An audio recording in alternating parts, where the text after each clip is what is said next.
So we'll not take a break, but we will switch out the panels and hear from the next intervener, which I believe is Open Media. Is that correct, Madam Secretary? Yes?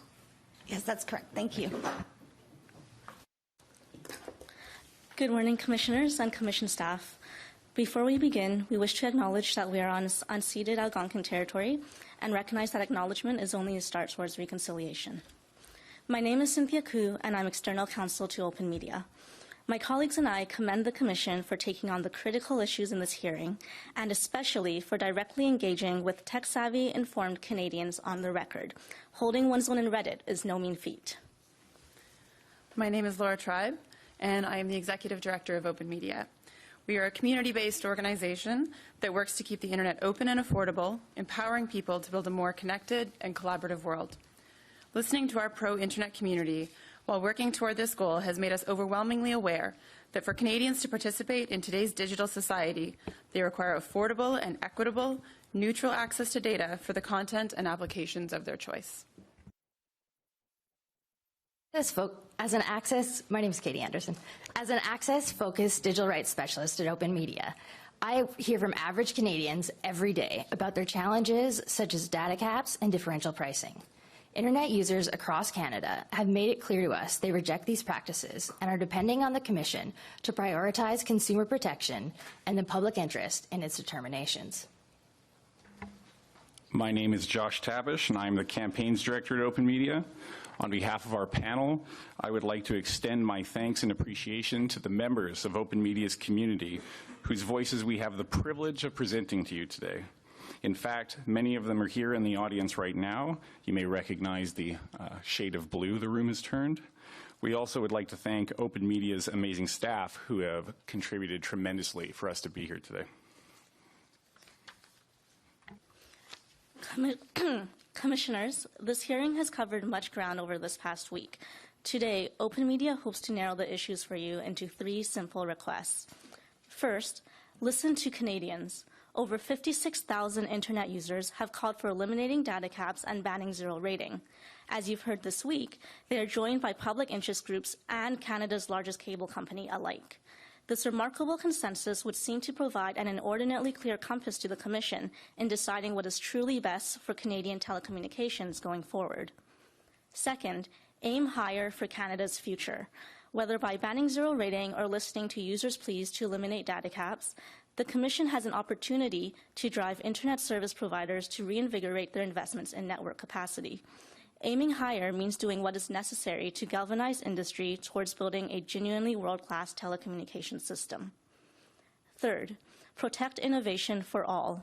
Banning zero rating through an ex-ante framework would safeguard everyday creators and innovation from the edge, while enabling the Commission to retain regulatory flexibility. This approach ensures that all manner of innovators, large and small, are able to compete on a more fair and meritocratic basis. I'll now hand the floor to Laura. Open Media's first message to the Commission is this: listen to Canadians. Over the course of this proceeding, Canadians on the public record have made clear that as far as they are concerned, when it comes to Internet plans, data caps are always in scope. Understanding this is key to understanding citizens' views on zero rating. They told the Commission this through individual interventions, Reddit, and Open Media's Internet Voice tool. As of yesterday, over 52,000 Canadians have signed a petition to eliminate data caps, in addition to banning zero rating, reinforcing net neutrality rules, and improving transparency and enforcement in the ITMP framework. When Open Media invited Canadians to express their views to the Commission on these topics, over 6,000 comments flowed in. We encourage anyone interested in reading the informed and passionate views of our pro-internet community to visit openmedia.org/datacaps. Data caps and zero rating are without doubt an issue that Canadians care and feel strongly about.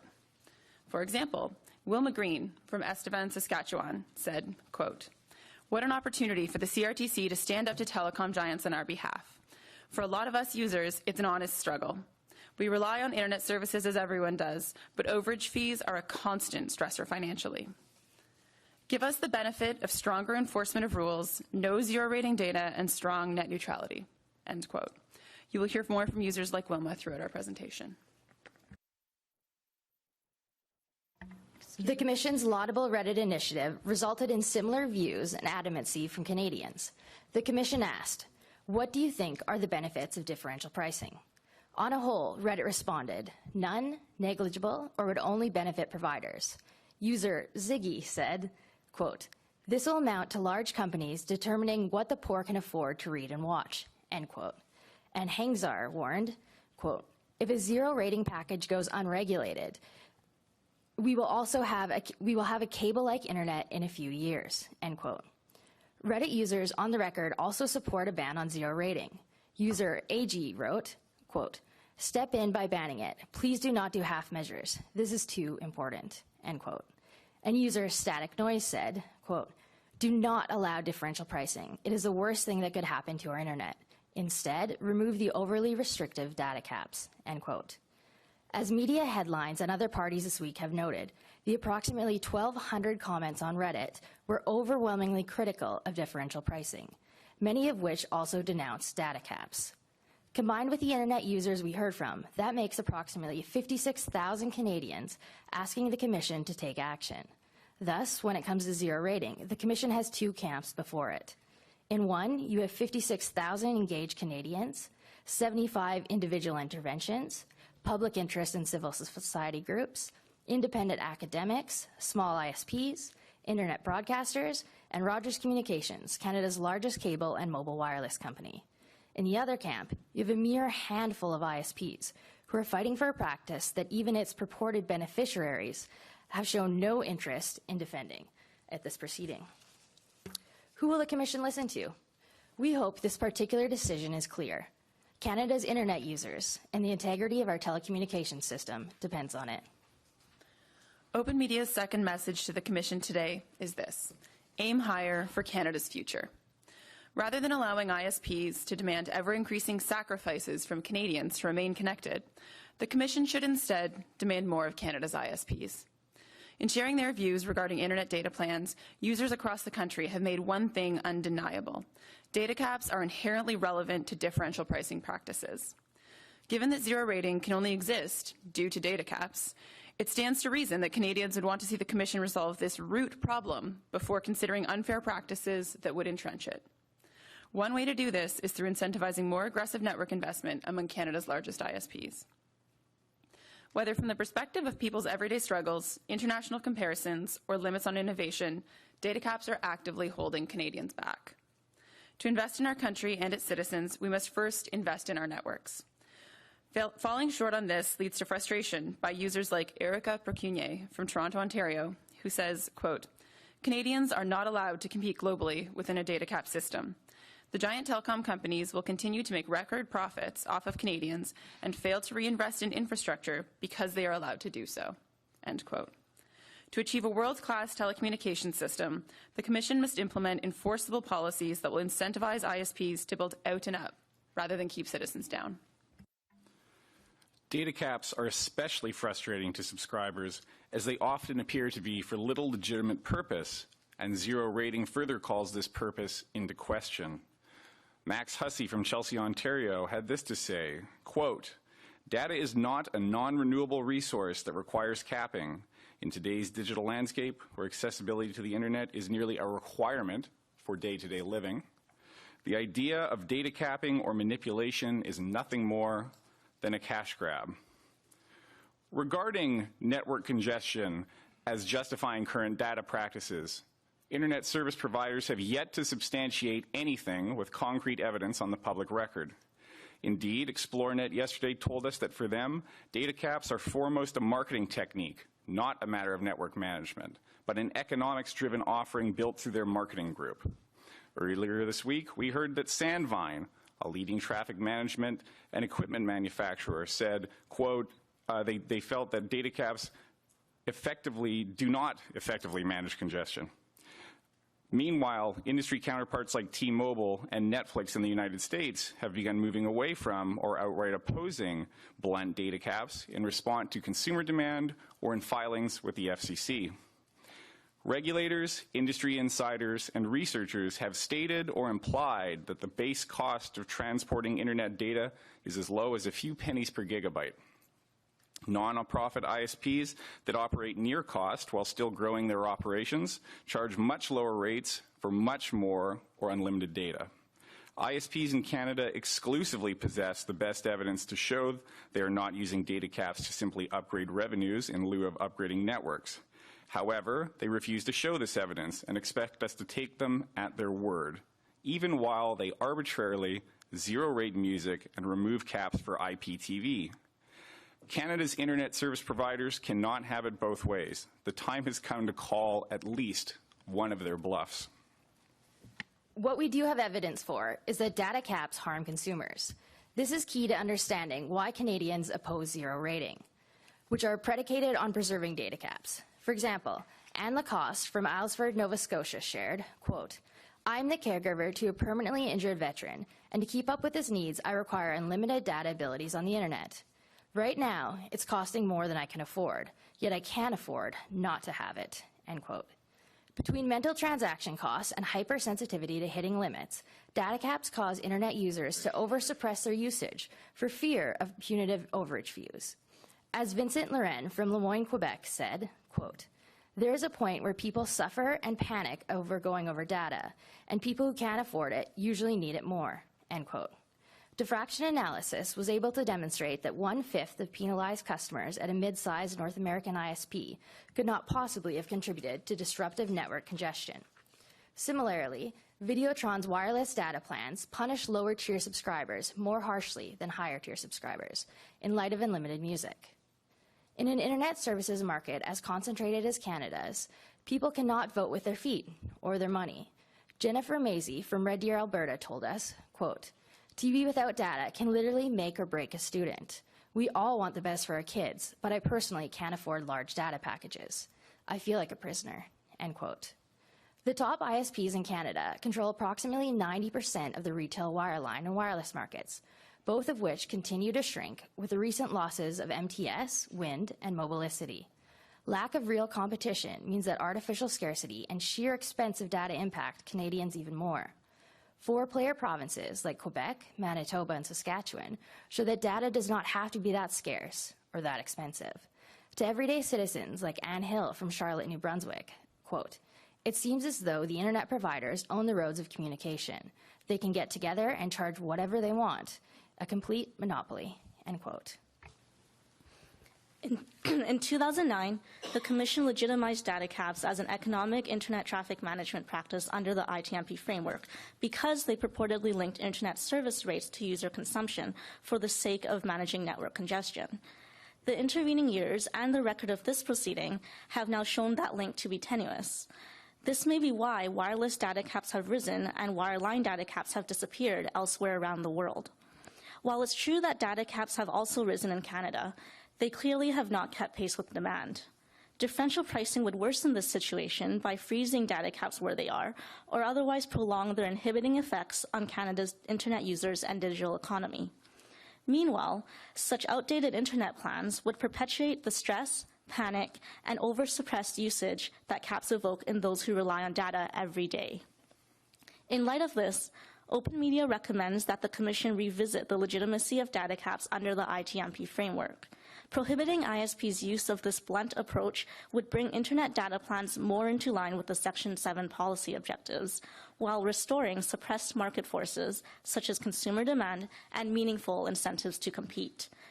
The Commission can and should aim higher for Canadians by shaping a future where ISPs are compelled to rise to the occasion of users' skyrocketing demand through robust investment in network capacity and in internet service quality.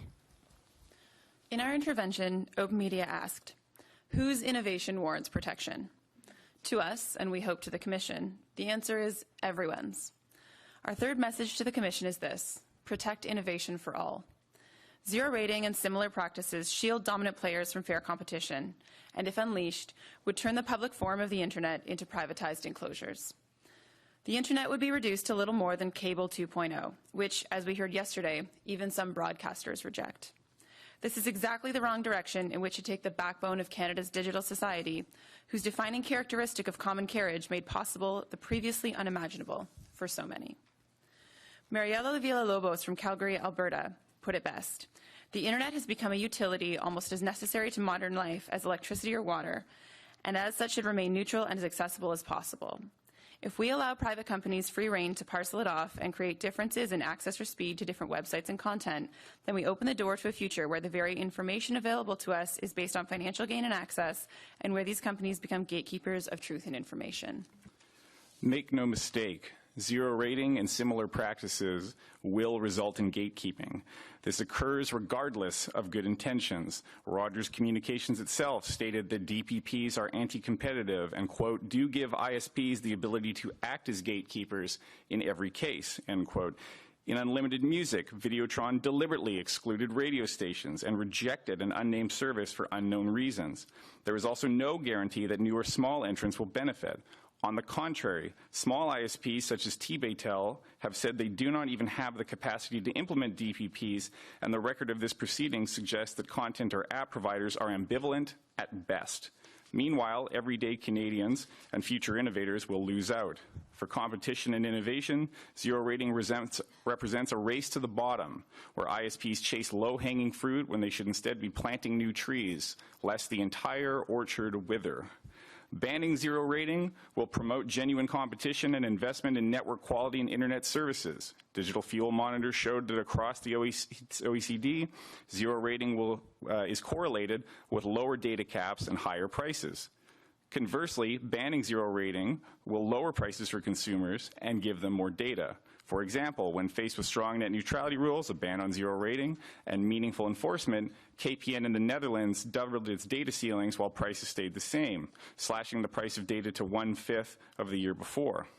Similarly, a Free Press report found that network investment in the U.S. increased after the FCC implemented its open internet order, rather than stalling or decreasing as providers said it would. Similar patterns have played out here in Canada in the wholesale services context, and prohibiting zero rating would likewise only advance the development of Canadian telecommunications. By creating a genuinely level playing field for all potential innovators, the Commission would force the major internet service providers in Canada to do something that otherwise seems rare and difficult: compete on the quality of the internet itself. Without the ability to rely on content partnerships as a crutch, ISPs would have no choice but to compete within their actual line of business, providing high quality, high speed, reliable internet connectivity. This would involve investing in differentiators inherent to their core function, such as price, speed, contract clarity, or guaranteed minimum service, rather than turning the internet access market into a content popularity contest. As Andrei Arkangeleski from Toronto, Ontario said, quote, "I'm tired of paying more than I should because neither player in the market has an incentive to truly compete with each other. Please come up with the political will and solve this issue once and for all." This Commission has the opportunity right now to solve this issue for Andre and preserve net neutrality for all Canadians. To do this, Open Media recommends that the Commission incentivize meaningful investment and genuine competition by banning zero rating. Proposals that match key elements of Bell Mobile TV should be considered automatic violations of Section 27(2) on the strength of that decision. Exceptions would have to obtain pre-approval by meeting an ex-ante test under an expanded ITMP framework. Only an ex-ante process would truly protect consumers and the public interest. It is one thing for the average Canadian to post a comment online, and quite another to gather the evidence, law, and procedure to launch an ITMP complaint or Part 1 against a derelict ISP. An ex-ante approach also provides regulatory certainty and prevents provider exploitation of legal gray areas, furthering the Section 7 policy objectives. However, the Commission does still retain regulatory flexibility by determining exceptions on a case-by-case basis. The only difference from an ex-post approach is that any risk now justly lies with those best positioned to bear it, the ISPs who would benefit from inducing the risk into the system and imposing negative externalities onto the rest of us. Lastly, Open Media urges the Commission to remember one key fact that many seem to have overlooked in this proceeding. Zero rating is not the only way. The future of Canadian telecommunications and innovation does not rest on the shoulders of zero rating. On the contrary, it rests on rising above such cheap substitutions for meaningful competition. If ISPs want to innovate, there are countless paths open to them that do not come with the same risks and collateral damage that zero rating does. Let ISPs innovate, but on terms that create a win-win situation for all, not one where ISPs win and Canadians lose. In closing, Open Media hopes the Commission takes its community's 3 messages to heart. Listen to Canadians, aim higher for Canada's future, and protect innovation for all. Thank you very much. We're happy to take your questions. Thank you very much for your presentation and for being here this morning. I'm going to start us off with questions, but I think it's useful to remind people that when we ask questions here, we're just testing and unpacking your position, and certainly asking a question is not equivalent to making a decision. So let me start with a few questions on your oral presentation this morning. I noticed, you're urging us to listen to Canadians. Is it your view that we're not listening to Canadians? We just wanted to make sure. Right. So if you, in the end, after listening to all the evidence and weighing it after this hearing and further stages, and let's say we don't agree fully with your position, do you equate that as not listening to Canadians?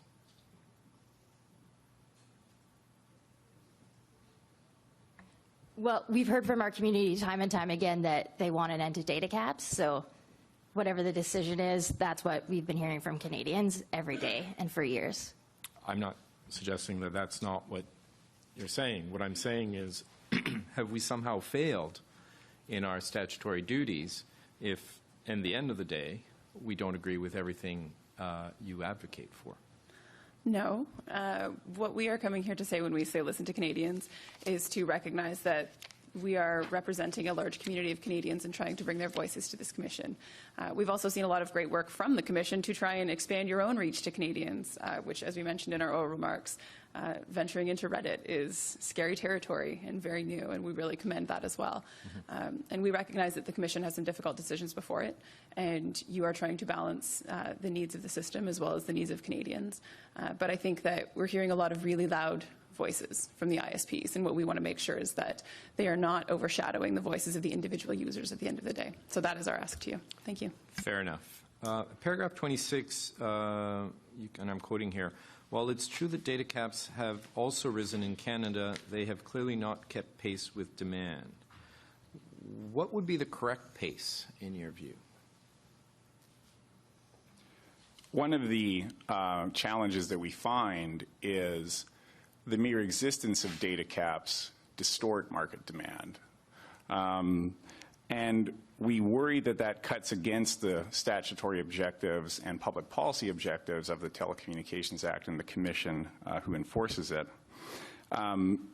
Suppressing demand through data caps or distorting demand through zero rating schemes, to me and to our community, suggests that market forces are not necessarily working the way they ought to.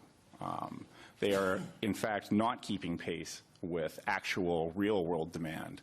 And the existence of data caps to do that, or the existence of data caps thus undermines the incentives for the management of our large ISPs to invest in network capacity that keeps pace with that. So I suppose the answer to your question is we need policies that set up our providers, our telecommunications providers in a highly concentrated market to keep pace with real-world demand, not distort it, not suppress it, and help Canada's offerings catch up with our global counterparts. I think we saw yesterday an example of services not keeping up with demand when Rogers said that people with unlimited plans often use 3 to 4 times the amount of data that people with people that have caps on their plans. Is that surprising, though? I mean, I think you're going to find some users that know they're going to be heavy users and that go for the unlimited plan.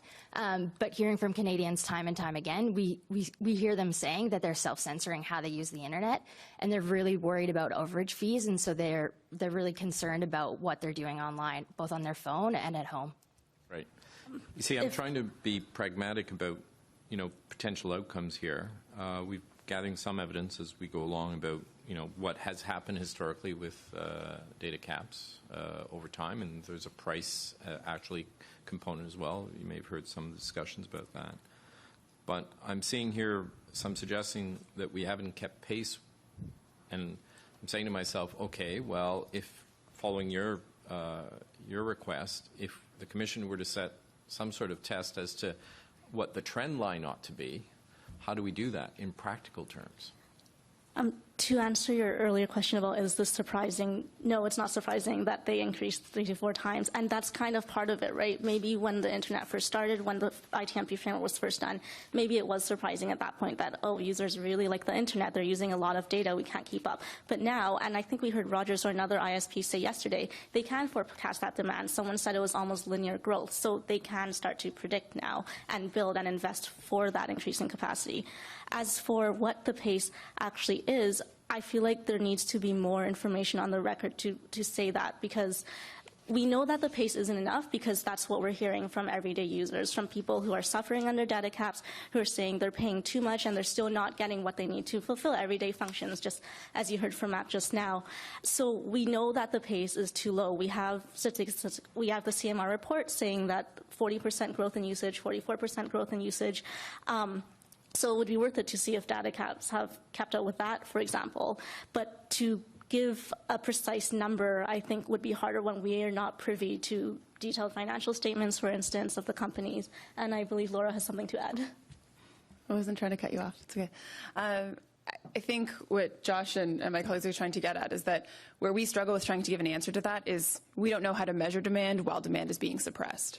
And so where we're trying to go with this is, and I know it's not always OpenMedia's thing to be considered pragmatic, but the actual pragmatic way to test this is to allow people to use the internet freely and figure out what that demand is. And if there needs to be traffic management protocols at that point, we can look at what that looks like. But right now, we've seen no evidence that that's actually necessary. Fair enough. On paragraph 36, you talk about the Bell Mobile TV decision, and then you say there should be automatic violations of Section 27(2) on the strength of that decision. Help me understand what do you mean by automatic violations. Would an ISP not at least have an opportunity to make, once the burden is reversed, an opportunity to make a case to counter the automatic violation? Are you saying we don't, it's just we stop there? I think for the sake of procedural efficiency, it does make sense to stop there, because we already have this decision. And again, this is a very, Bell Mobile TV, as we've seen with Videotron afterwards, describes a narrow case that can be applied to broader cases. But if somebody were to apply a program where they were, for instance, zero rating their own content under these facts, then that has already been decided under the facts of Bell Mobile TV. So why would you have to bring everyone in and bring yourselves in to go through that process again? However, if something was slightly different, then in that case, we would go to the broader ex-ante framework that we're suggesting. Facts are very volatile. The fact that it would be very difficult to imagine that the facts are completely identical. And I'm just wondering, from the tail end of your answer, I took it that your view would be that it would be more consistent with the approach the Commission has made in the past, is to reverse the onus when there seems to be a discrimination of some sort, and then it's up to the ISP to plausibly prove on balance of probabilities that the discrimination or is not otherwise undue or unreasonable. That's true. So perhaps to clarify further, if a pattern matched Bell Mobile TV, then I think by automatic violation, we meant that the company should look at Bell Mobile TV and say, oh, what we're trying to propose looks an awful lot like Bell Mobile TV. And if the framework is in place at that point, these guidelines are set out, they should then ideally, they should be able to look to the guidelines and decide for themselves, the Commission would likely find this to violate Section 27.2. But you're right, in terms of the broader sense, the general framework would be under the ex ante framework where they would have a chance to fulfill that burden of justifying. Right. So I'm going to do thank you for that. I'm going to do what I did with Rogers and others and start off with data caps and then move on to DPPs. So my first question would be that since unlimited data offerings are widely available, albeit sometimes at a higher price, why would the CRTC have to intervene on data caps? Consumers have the choices they need in the marketplace, do they not? Consumers do have choices, but I think the question is, are they good choices? So we have to split between wireline and wireless again. On wireline, it's true, many ISPs do have unlimited data, including the incumbents, but they're quite expensive. And I think the chair mentioned the other day when you were asking about lower tiers and do those not provide choices, it's a question of how you come at it, because right now it seems like what's happening is the ISPs say, well, these lower tiers will disappear. But they've started, you said the lowest price point is an artificial construct where you set what the lowest price point is, and then that gives you license to build on top of that, because if you're getting more, you should get more. Whereas what we're saying is the highest price is already too much. And if you were to incentivize more competition, incentivize more investment, then you should be able to bring that top price down. And then once you have that top price as low as it's possible to go, then at that point, if you want to give consumer choice, you would tack on lower tiers under that. So for example, in the United Kingdom, I think you can get an unlimited plan for maybe 20, 30 pounds, for instance, which is about $50, $60, $50 Canadian maybe. So it would, if we get a plan in Canada that's unlimited, say Blue Sky's plan, $25 for unlimited data, because investment and networks capacity and competition has pushed the price down to that point. And at that point, maybe they can say, okay, well, if you want to cap, then 50 gigabytes for $2 a month. But we're never going to get to that point if we always start with the lowest point, where they can just say, no, it's actually going to be $60 a month, and we're going to go up from there. Okay, fair enough. That is a rather significant change of how things have been unfolding. And I wonder if indeed that's the way you want us to go. Are you indirectly asking us to de-forbear from retail internet regulation? In other words, reintroduce retail internet regulation? I can say that we're not asking for re-regulation of retail internet rates. And so the numbers, I pulled them on a thin air as an example to show the movement and how the numbers would work relative to each other. But that is that's the effect that we want of investing, of incentivizing more investment and enforcing policies such as not allowing zero rating to incent competitors, to incent ISPs to compete more, such that the market forces themselves would bring data caps, would eventually lift data caps and bring prices down.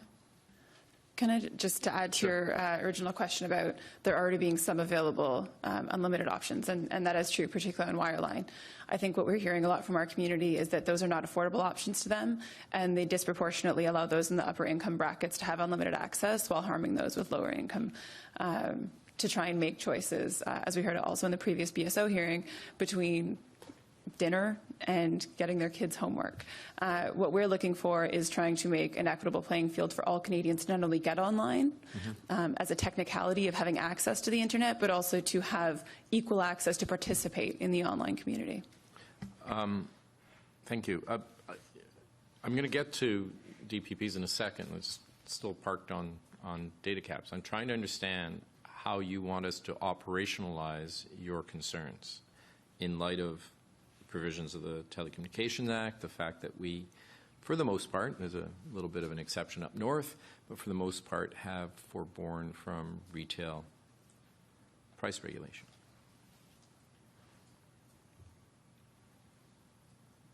To speak, actually, first to add to what Laura was saying earlier, that in terms of the numbers, I just wanted to add, and this is already on the record, that in terms of the price, the unlimited options for wireline that are available right now, this kind of goes to your earlier question about what that pace would be. So, for example, National Capital Freenet is a community ISP in Ottawa, and they offer unlimited usage for about $50 a month. If there's a cap, it's about $40 for 350 gigabytes, whereas Bell offers, the last time we checked in our intervention, it's about $65 for about 75 gigabit cap. And so when you see that difference, that's something that makes us think, well, why is Bell not keeping pace when it seems like this small community ISP is? As for operationalizing... But and I'll get back, because you aren't actually answering my question, but in your example, isn't the answer for the reasonable consumer then to go to the lesser price? That's how markets work, is not? It would be, yes. Perhaps, even though they both operate in Ottawa, they may be, for instance, regionally restricted. One of the big challenges, wireless is the easier example, because the national providers, Bell, Rogers, TELUS, don't offer unlimited plans. We did a survey of the market over the summer, and it doesn't exist. The flanker brands, Chatter, I believe, has an unlimited option. But where you see unlimited plans would be, the example of MTS. Admittedly, once you hit the cap, they begin throttling, but they're transparent about that. And it's less punitive than the traditional cap and charge approach, and thus better for the interests of our community. In terms of implementation, I think there's a wide range of tools available to the Commission to make that happen. And we can elaborate on what that implementation strategy would look like in our final replies. Or I was going to add to that question of operationalizing. So when we suggested revisit data caps under the ITMP framework, maybe in fact that's what should happen. Maybe there should be a proceeding as a result of this proceeding to look at data caps in and of themselves, gather that evidence, gather the network investment statistics, gather traffic management flows, get all of that actual hard data, get the investment data, get the base cost data, because this is all in a black box right now, and that's what data caps all ultimately go to, right? What is the cost of a gigabyte? And that's something we don't know because it hasn't been put on the public record. So that might be the first step, is to actually get that hard data to see if there's any justification, what extent to justification. Maybe we know that smaller ISPs, for instance, and competitor ISPs do operate under different conditions because they have to themselves buy data from the incumbent TSPs, so maybe there'd also be a difference in implementation there. But if you're looking for ways to start, then that might be a starting point, is just first gathering the information and then investigating whether they're justified. And if you find that they're not, the way that they're being used right now, at that point doing something about them. Right. And I take it in that sort of investigation, we'd also look at what impact it might have on network congestion, both in terms of the wireless and the wireline. Absolutely. And I guess we'd also look at what impact it might have if we were to prohibit or constrain data caps on the general price that Canadians would pay for either wireless or wireline data. Is that correct? Yes, the price as both short-term and in the long term. The question of price is an interesting one, and there is a conflation that's happened among some of the interveners who have presented before you between data caps and zero rating on the one hand, and market choice in the market and centralization, concentration. The price issue is a competitive issue, and on the record of other proceedings, we have made suggestions for how we might improve that. Our work on wholesale wireline is an example of that. Our advocacy around MVNO access for wireless networks in the wholesale market is an example of that. The material we put, or the arguments we put forward during the BSO hearing around a mandated basic internet package with 5.5 symmetrical speeds. So the choice question and the competition question in terms of service offerings, we feel we've placed quite a bit on the record of the proceedings of this commission. In terms of data caps, though, we're looking for implementation solutions that get data caps, that ensure data caps disappear on wireline internet, and that affordable unlimited options are available to all Canadians on wireless to keep pace with. And how we get there, we are steadfastly, I think, ecumenical about. Maybe. Right. But the idea of a further inquiry would also look at issues around what impact it would have on the level of investments, both on the wireless and wireline sector. Yes, ideally, and then that would also answer the earlier question about what should the pace be, because if they're not fulfilling the potential in terms of capital expenditures, capital intensity, then you would know that and you would be able to take action. So if we could see that data, we'd be in a better position to answer that question. Understood. And implicit in your position, obviously, is that you recognize that the network configurations and the realities between wireless and wireline means that the evolution of those networks might be at a different pace. Yeah, for sure, and that's why we recognize that we think that it's reasonable to ask for unlimited data on wireline as a result of this, but we acknowledge that on wireless there may require more inquiries, there may be different circumstances, and the solutions might be different too. So, for instance, more spectrum auctions, because we know that's a limiting factor. Right. And we'd also like to note for the record, just about, even though wireless networks may be behind, I think it's really important to look for the future. In your communications monitoring report, it was really interesting to see that year over year, the 40% growth in people using their mobile phones.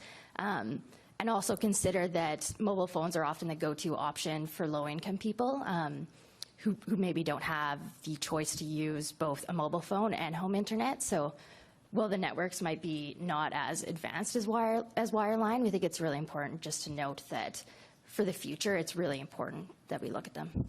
right. And with respect to wireless, the market, you've introduced this notion of a high floor. And have you given some thoughts on how that could be determined, or what data points would be required to figure out what that high floor should be? I think many people have given thought to what that high floor should be, and most of that is on the record of the basic telecommunication services proceeding last year. So, for instance, last year OpenMedia suggested minimum requirements. PIAC, leading their coalition, also suggested a number of factors that, on the record of that proceeding, I believe people suggested around 200 to 200 gigabits per month, and that was based on a number of factors such as Cisco data, household usage statistics, communications monitoring reports. So there are many factors that you can draw upon to extrapolate what would be a reasonable ceiling. Okay. And I take it that, is it a floor or a ceiling? You're right, it would be, perhaps it's one thing. It would be a floor because it would be the minimum that they are offered. And right. The one thing additional to note is that it would be, when that calculation is done, it would be at that snapshot in time, but then it should also rise each year, again, to keep pace with rising demand. Right, so it would change over time. And you believe that market forces would be insufficient to even if you were to do a starting off floor, you don't think market forces would be sufficient? To clarify, do you mean once you For set that floor to naturally evolve to a higher level? I think based on the current state of the market and the current state of competition, we've seen that they're not sufficient. And Right. so we are reluctant to place more trust in them going forward without doing And it. this goes back to one of my original questions about what ought to be the rate of change over time. And I think you will address that perhaps in your final arguments. Okay. Thank you. Let me move now to DPP issues. Now, clearly you've put in your data cap submissions a clear segmentation of the markets between wireless and wireline. Would it be logical then to follow your classification that, in fact, with respect to DPP, we might take a different approach for wireless and wireline in terms of those issues? No. For instance. Oh, sorry. Okay. Well, that's clear then. I was going to unpack it a little bit because one could ban it in one case or allow it in one case or vice versa, right? Yeah, and I apologize for interrupting you. I got excited. Okay. It's official. Came all the way from Vancouver, so. We want regulatory symmetry across both wireless and wireline. We want assurance to Canadians, to innovators, to new services that we will not see any type of gatekeeping or content favoritism, the type that's been discussed before you, across our networks. The internet is the internet, and we need policies that support that. Right. I think just to add our sort of underlying premise and principle for why we would treat wireline and wireless the same really comes down to the device you're connecting to the internet through and the network you're using to do so should not in any way alter the content you are able to access in any way. Okay. And in your comments on the Videotron Unlimited music file, it seems to suggest that you believe that there's an unfairness that it's only available to premium subscribers. Would your concerns about DPPs be lessened in any way if they were available to all subscribers? No. Claire, could you unpack the reasons for that? Sure. To elaborate, no, our concerns would not be alleviated because the fact that they were only offered on premium plans, that's just an aggravating factor. That makes it even worse because it belies their rationale of helping lower income people, helping people who wouldn't be able to access as much data otherwise, because you have to be able to afford those premium plans to begin with to even have access to that unlimited music program. And because on that record, PIAC calculated how much overage you would have to pay for listening for average hours of music in a month, and the lower income tiers or the lower subscriber tiers had to pay much more than the premium tiers when presumably they would be the least able to afford it. Now, if you were to let all people access them, then that would remove that particular aggravating factor, but you still wouldn't remove all of the concerns to do with competitive harm. Both, there would be unjust discrimination between the people who did opt for that zero rating program and the consumers who didn't. There'd be unjust discrimination towards all the music providers that were eligible in the program versus all to be in the program versus all of the ones who weren't. And we know there's at least one or two programs who tried and didn't make it into Videotron's program. And that's not even to mention all of the radio broadcasters who were excluded outright. So in terms of all of the broader concerns with zero rating that many other interveners have talked about this week and that are also in our interventions, those would all still remain even if zero rating was available across different plans. And it undermines the arguments that proponents of zero rating make when they say, look, this is about trying to bring greater access to low-income people. This is about trying to bring greater access to people who can only afford lower-end plans. In the Videotron case, it looks an awful lot like a strategy to increase average revenue per user instead of bringing more value to lower-income potential customers. Okay. Well, let me keep going down the road and test your principled approach here a little bit more.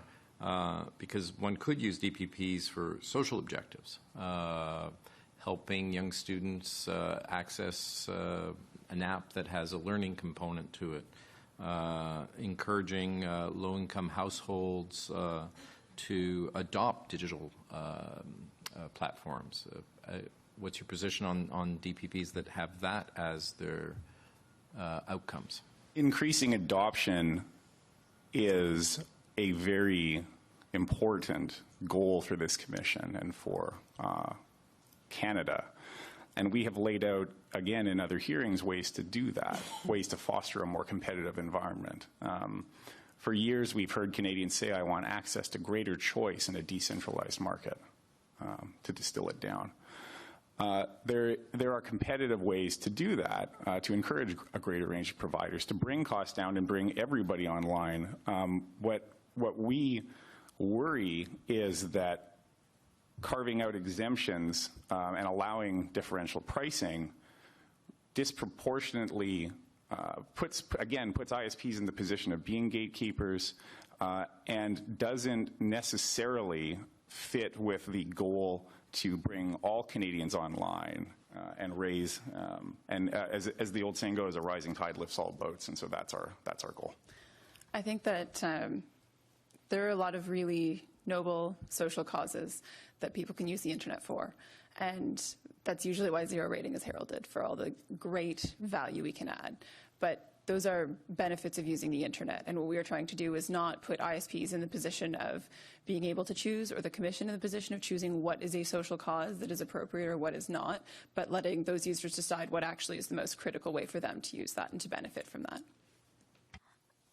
And to speak to the idea of zero rating for social objectives further, there are, again, I think the key message here is zero rating is not the only way. This is something that the ISPs have happened to come up with, but it's not the only thing that they might come up with. If we go away and the result of this proceeding is you can't zero rate anymore, I doubt that they're just kind of going to shrug and then lie down. Like, they will find other ways to innovate because it's good for their business, and they want to give consumers what they want, and we want that too. We just want to make sure that they're giving consumers what they want in a way that doesn't have negative externalities and other harms that come with this.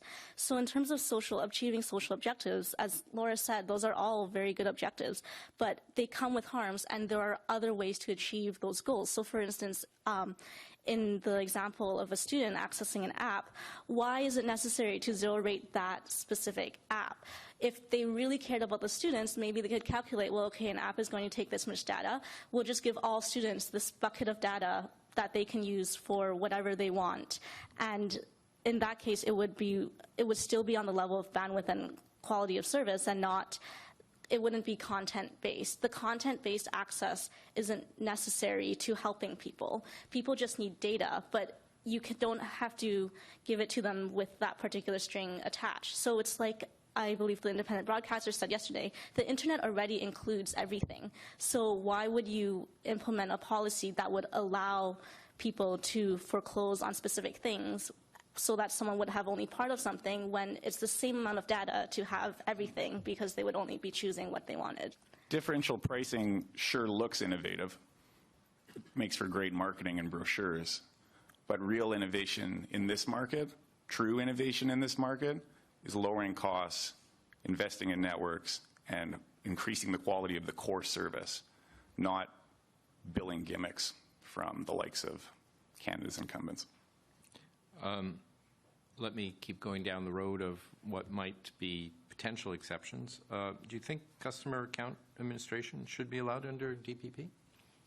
That one we said we should be is fine to be allowed, and we included that in our intervention in our framework because we see it more of an, for lack of a better term, an administrative purpose, and it's something that's inherently tied to your service. So for instance, if I'm with a certain telecommunications provider and they zero rate that data it takes to access my bill, as far as I know, there are no third-party competitors that would help me access my bill with this provider. Perhaps if we went down the line and a market happened to rise up for that, the situation might be different, but that doesn't seem to be the case right now. Sorry for this question, but wouldn't a more principled approach be to say, no, even in that case you shouldn't allow it because it is interference with content? Sure. But I think what we're trying to get at with that is, I mean, our position on DPP actually does say that if we had access to the data, we wouldn't need these exemptions anyway. And I think this is one way where we're coming at it to say, okay, I guess, if you really need it. But ultimately, we do still believe that if people have the available data that they need, their administrative costs with their own telecom provider should be such a nominal amount of what they're spending and using their data for that this is really not a core focus of what us or the ISPs are looking for. The risk, though, is that when you start allowing one exception, it becomes a precedent for other exceptions. So what is of the nature of this particular one, which you're allowing a crack to open, that distinguishes it from other potential ideas? If we end data caps, then we don't have to make an exception, would be the first point I would make. And the second one is people who are hitting their data caps and being blocked from their ability to use their telecommunications devices and services, we don't need to kick them when they're down. So end data caps or carve out a very, very, very, very narrow exception. So to distinguish why administrative functions might be different from others, a large part of the principle of this principle that we're basing our intervention on is, are there competitive harms either within the ISP market or downstream externalities? And so on that principle, we don't think that administrative functions raise those regulatory concerns because there's no third-party market for those administrative functions of checking your cell phone bill with a specific provider. Right. And I take it your position is consistent whether it's zero rating, less than zero, or sponsored data. In all cases, you would? Specifically for administration and customer care functions? No, generally. We oppose all forms. Regardless of. Because we think they all raise similar regulatory concerns and similar dynamics of harming the market, harming innovation. What do you say to those that say, well, discount practices are widely available in Canada and a variety of markets today? What's different here? What's different is that this is the telecommunications market, and that's subject to special policies, special laws, a special act. So we've seen, and other interveners have mentioned as well, a lot of analogies to movie tickets, to groceries, to vacation packages. And the difference is that all of those things are commodities, and all of those things are arguably not as essential to everyday living as the internet has become today. They aren't regulated industries for the most part, but telecommunications is. There are the Section 7 policy objectives that they're beholden to. There's the common carriage principle, and there's a reason for all of that. So that's why you can discount, say, movie tickets, for instance, why you can discount sweaters, but the internet is not movie tickets and sweaters. It's something that people rely on for their jobs, for health, for schooling every day. And so it's subject to a much higher threshold of when you're looking at meddling with the underlying principles and its structural, the way that it's set up in terms of common carriage, it's subject to a much higher threshold before anyone should be allowed to disrupt that. The other issue, and this has come up a bit in the discussions around 27.6, is you can give people a discount without changing the core purpose or function of the service. $10 off the open internet is a-okay for students. But changing that core function to discount it is not the same thing. So zero rating fundamentally alters that purpose. So you would agree, perhaps with Rogers, I'm just naming them because they offer free subscription to certain streaming services. In your mind, that is an appropriate practice? That we also have some concerns about that, but it's to a slightly lesser extent because it does at least go to the content itself. If somebody accesses one of those subscriptions, they're still using the data to get to it. And that's the difference. It's that line between access and content. Okay. We do have competitive concerns about that, though, how those services are being privileged. So unpack that a little bit? So in that case, the core service is access to the wide open internet. Mm-hmm. Getting discounted access to the wide open internet is a-okay because we're talking about the principle of common carriage that underlies that. When we see sponsored deals, like this, I think it was the Spotify example, right? Like the Spotify example, we see certain services being privileged over others. So in this case, you know, I admit this is a tricky one, and I think Cynthia's hesitation speaks to that. But we need to be talking about telecommunication services and not applications, private services, not the content necessarily. We need to be talking about the principle of common carriage. Right. And in your submission, you've been talking about sometimes common carrier, sometimes gatekeeper. Do you think the concepts, the principles associated with that are equivalent? Yes. Yes. And would you agree that in Canada, those principles of common carriage, as they apply to ISPs, are largely or entirely codified in Section 36 and 27.2? Yes. Yes. You know, DPPs are sometimes used by non-dominant players. One could argue, in a sense, that at least in the wireless market, a company like Videotron is a new entrant. You don't think to encourage the development of a longer-term, sustainable, dynamic marketplace that it might be beneficial to allow entrants to be engaged in DPP practices? No. Rogers talked about the costs associated with implementing DPP services. I think the figure was tens of millions. Is that correct? Tens of millions? Per DPP. That seems like a stretch for new entrants.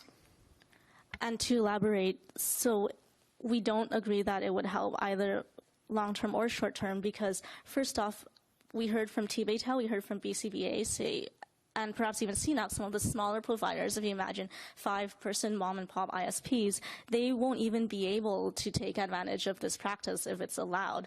Second of all, for the ones who are taking advantage of it, it doesn't even the playing field if large incumbents like Bell, for instance, with mobile TV, are also able to do it. So unless you're talking about doing something like only tiny ISPs and tiny content providers, tiny app developers are allowed to do this, and the large ones are not allowed to do it, then otherwise it doesn't really make sense because then all of them would be leveraging, and then you would just end up with the same relative status as before. The other reason that on the long term this wouldn't work is because to enhance competition sustainably is that once you start foreclosing on the open internet, once one of them does it, then others will start to, even if they don't want to. So for instance, we saw the example of Netflix. Netflix has been very vocal in terms of net neutrality. They've fought data caps and zero rating at the FCC or argued against them. But in Australia, they started zero rating, and there was a lot of backlash against them. And they said, well, no, we still disagree with zero rating, but we don't have a choice because we have to compete in Australia. And everyone is zero rating, so we have to zero rate too. And we've seen, for instance, TechSavvy on the record of this proceeding said they're not considering at this point, but if the market changes such that everyone starts doing it, then they may have to take a second look and see. And if that happens, once everyone starts zero rating, then again, you end up where you were before in terms of where each carrier is in a competitive position relative to each other. But with the added harm of them having started to foreclose and to slice up the internet because they've all decided to partner with some sort of content to bundle with something, and that would be to the detriment of all the downstream markets. So you're not really going to be helping competition, and meanwhile you're going to be harming it when it comes from the edge and foreclosing on future innovation. So on the whole, it just seems like the harms vastly outweigh what potential benefits there might be. We're also trying to help out the Commission here because the regulatory asymmetry that would be introduced by giving small non-incumbents one set of rules and incumbents another set of rules in the case of DPP I think our friends at Bell would definitely have some thoughts about that. And I worry about the appeal process and the litigation risks that come with that. Avoiding it, beyond that pragmatic concern, regulatory asymmetry is not necessarily needed here, I think. Yes, but the Commission always does what it believes to be the right thing under its legislative mandate, regardless of threats. And we're very glad of that. I think that the sort of underlying principle, aside from regulatory asymmetry and those problems, is even if we allow DPP practices for smaller incumbent providers to try and increase market choice, it still conflates content and carriage to some extent, which at the end of the day, common carriage really is a principle that we think is fundamental to an open internet. Right. So the notion that some parties have brought forward that there may be broad classes of content providers that would be treated, I guess, in a basket, and they could be zero rated or somehow another DPP could apply to them in a non-discriminatory way. We've got the example of music. Perhaps it needs to be all streaming services, not just music services, regardless of that. Conceptually, that allows the end users to decide who's in or out. So why would you be against that? There's at least two fatal flaws to that argument. The first is, who's to say what a class of services is? You teased this out in some of your questions earlier in the proceeding. What is YouTube? Is it a video streaming service? Is it an audio streaming service? Is it a live streaming service? And the second is a Section 36 violation under the ITMP framework kicks in, because as soon as the user hits their data cap, everything else is effectively blocked. And so, other than those services that have been exempted. And so I think that approach, the class-based approach, dies on the table. To add more to that, there are a couple reasons that the class-based approach won't work. The first one is that even if you're basing by class, so all video, all music, it would still have detrimental effects on how people use the internet. So, for instance, if all consumption-based services are zero-rated, for instance, such as streaming music, streaming video, that's one thing. But then what will happen to creation-based services? So podcast creation, uploading streaming services, creating videos, and distributing them around the internet. We've seen, and we mentioned in our intervention too, there's a rising proportion of people who are starting to contribute to the internet, to not just consume, but to actually create and participate and mobilize. And so, because this is one of the things that the internet enables. So one of our concerns is that if you allow zero rating, then the ISPs will go for the low-hanging fruit. They'll zero rate consumptive services, and then that's going to weigh the internet towards passive consumption as opposed to active participation, which ideally is what the internet is best used for, what it has enabled over the past decade or so. The next point is that broad class-based zero rating, it's simply not workable. I think So something I've been struck by over this proceeding, it just seems like people who support zero rating and people who oppose zero rating seem to find it unworkable. So whether it's broad class-based, so people who want to zero rate specific services, for instance, they say broad class-based doesn't work because how would you know what's in which class? People who are against zero rating also say the same thing. So Facebook is used for video, for messages, for music. YouTube is used for music, for video. How would you know what falls into what class? Vaccination from Adik mentioned that there are, 78 protocols or something for video alone.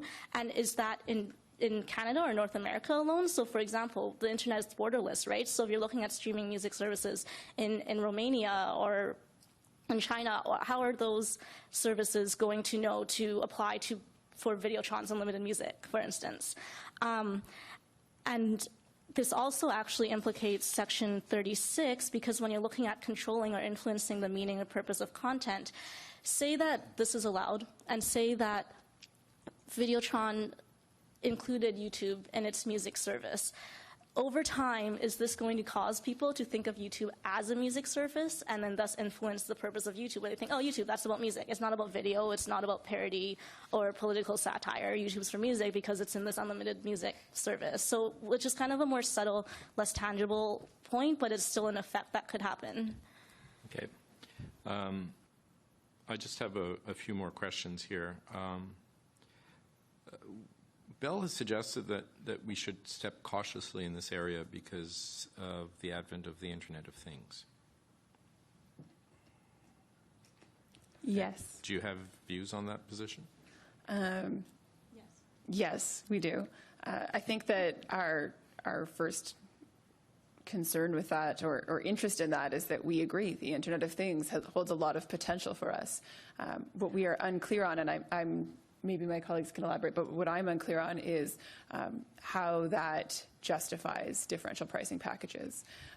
I still think that if we look for zero rating Internet of Things content or uses, we're looking at the same premise of service providers determining what content should or shouldn't be privileged online. We think there's a lot of great potential in the Internet of Things, but maybe Cynthia can elaborate on why we're not entirely certain how it applies here. Sure, thanks. We were actually a little bit surprised by the seemingly heavy emphasis that Bell put on the Internet of Things in their presentation, because it seems like there wasn't that much emphasis on it on the record up to the hearings. And we know the Commission asked about it in interrogatories, but the vast majority of Internet service providers responded on the basis of basically they weren't engaging with anything to do at the intersection of zero rating and Internet of Things. Most of them didn't know of anything that was happening in that area. So it seems like this is something it's in the air and people are aware of it and there's a lot of news, but it's not necessarily something that it's still in its early stages, and it itself is also emergent. And it's worth noting that this emerged despite the lack of zero rating to date. It's already happening, and it's happened because of the open internet. So what Belle said about being careful, that works both ways. We should be careful and not foreclose on things that could emerge from the Internet of Things.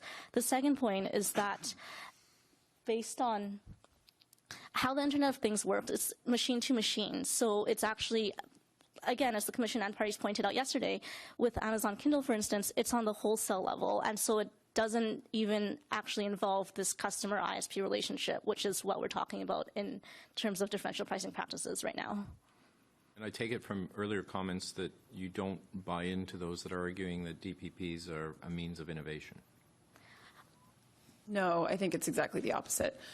We would argue that it definitely suppresses innovation. If you look at the Internet of Things, I couldn't even give you a number of how many devices could potentially be connected through the Internet of Things. And when we look at differential pricing packages for these kinds of services, that immediately puts any new entrant into this market as a potential tool or device connected at a disadvantage, which suppresses innovation in this incredibly interesting and growing innovative market. So we would argue that it actually implicitly and explicitly harms innovation in that way. I'm glad you asked that question, because when you asked about what the definition of innovation is, the key thing to focus on is what is it in innovation is. What is it innovation in? So I don't think we can deny that zero rating is a new thing, but it depends in what context. So you asked for the definition of innovation, and it just so happens Bell actually provided quite a decent one in their intervention. They first cited Merriam-Webster, saying it's a new idea, device, or method. Okay, so true, zero rating is that. And then they provided a more extensive definition, saying that innovation has 5 characteristics: relative advantage, compatibility, complexity, trialability, and observability. So if you look at zero rating as a marketing tool, and again, earlier this week, someone said zero rating seems to be innovation in marketing, then sure, it's a new way to market their services and products, and it may be a better way to market than before. It does make your product look appealing in the moment, looked at in isolation, before you then look at the broader picture and realize all of the broader harms that it brings. But if you're looking at innovation in telecommunications, innovation in internet service quality, then it doesn't fulfill any of these criteria at all. It's not an advantage to the open internet. It's not compatible with existing values like net neutrality and common carriage, or meeting the social and economic requirements of Canadians. It's not simple, so it's actually really complex. It's difficult to understand and use. Even though Sandvine said that is for transparency, that's not the case, because there's evidence that the Alliance for Affordable Internet surveyed 1,000 people in 8 different developing countries and looking at the emerging mobile market, and they found that people found zero rating more complicated, which actually makes sense on a common sense level, because if you're just surfing the internet, you're not really looking at what the underlying technical specifications of every website is and every site that you're using. So there's a lot of potential there for error, for getting bill shock at the end of the day, because you categorize something, you thought it was zero rating, but it wasn't. And in terms of trialability and observability, that actually we do have, where countries in Europe tried zero rating, and we saw it did not work out for the consumers there. Countries with zero rating they implemented zero rating at the same time that they lowered data caps, and they also, in the Netherlands, when they banned zero rating, immediately the provider there, who had its own video service, thought, oh, well, with our low data caps, we can't zero rate our own video service. How are people going to watch our videos? And practically overnight, in a week, they doubled their data caps and slashed the prices to 1/5 of what the data prices were the year before. So we have already seen these effects that with marketing, maybe, but in telecommunications, and that's what the Act says, it's innovation in telecommunications, it's not at all. So why would we give up what we would have to give up with the open internet for what at the end of the day is really just another marketing tactic?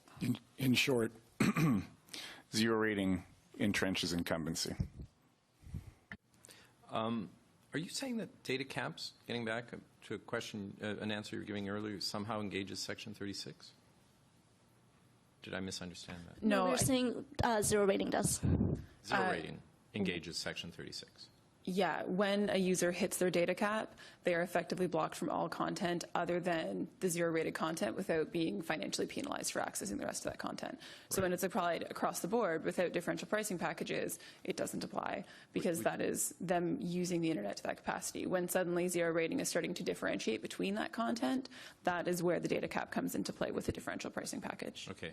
Would you be willing to undertake to unpack that a little bit more? We'd be happy to do To that. clarify, to undertake how zero rating engages Section 36? That's correct, yeah. If you could. 14th November, please. Yes. Vice Chair Telecom has one or two questions. Well, that was going to be my question. So I might ask for a Coles Note version of it because I was just, or I'll ask it this way instead. The others have made the point that zero rating or other DPPs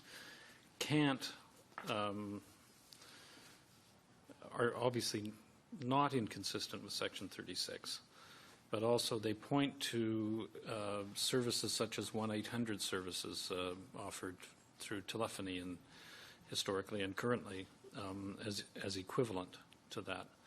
So I guess what I'd like to do is hear your argument about, or your response to their argument that there's nothing to see here, folks. This is just the same as 1-800, and that the cost of a product has never been fundamental to its meaning or purpose in the past, and that is what we should be working on when we look at items such as this. The first thing I'll say is very high level, which is, and we heard this being discussed. You can keep it there because the chairman needs you to take it down to the...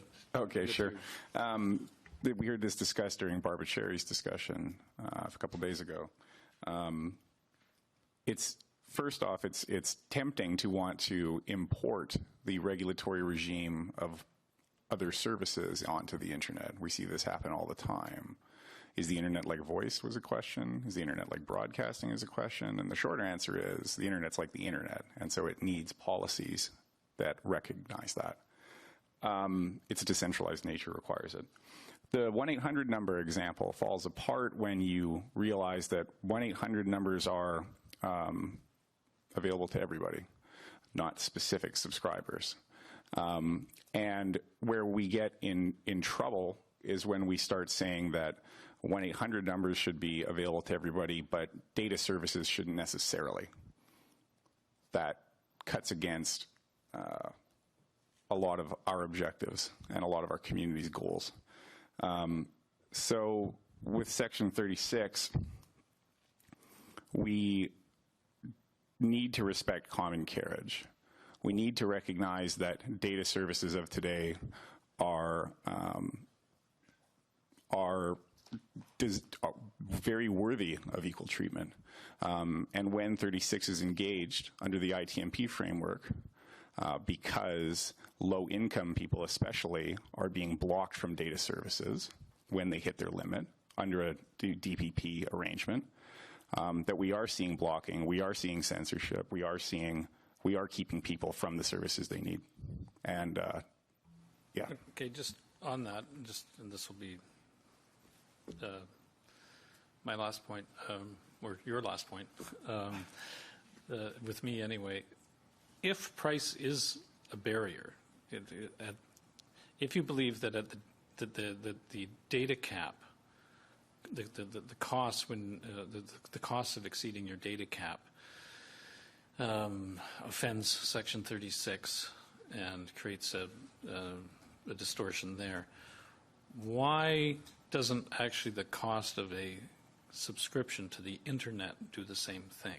What's the difference between the data cap ceiling, the cost of exceeding your data cap, and the cost of actually accessing the basic service? To clarify, we don't think that the cost of exceeding your data cap in the absence of zero rating implicates Section 36. It's exceeding your data cap in the presence of zero rating, because in that case, there's a distinction between the content. It's not accessing the content at all. It's if Spotify is zero rated, once you exceed your data cap, you can access Spotify and everything else is blocked, and that's why Section 36 is engaged. Okay, thank you very much. I look forward to the unpacked version. Oh, sorry, I would just tack on to that, because 36 is concerned about the purpose of telecommunications services, whereas accessing the service at all is a different question. Well, the meaning and the meaning or the purpose, right? And that's Purpose or the meaning. That's why I was just trying to get your view on that, because Yeah. we've heard the views of others. Yeah. And earlier you had asked about the distinction between voice and internet. Was that one of your questions? Well, I wanted your response to the arguments from others that essentially zero rating is no different than a 1-800 number. Right, and which has always been considered to be of benefit to consumers and has been in the past. I mean, I'll leave it. You have made the point, as others have, that because the internet is not telecommunications in that sense, although for us, we don't have an Internet Act. We just have a Telecommunications Act. Maybe we should. But I just wanted to add with respect to voice and internet, one of the reasons that is different is because it's where the content is relative to the access. So when you use a telephone, it's very clear which part is the access, that is the telephone line, and which part is the content, that's the person that you're calling at the end or the business you're calling at the end.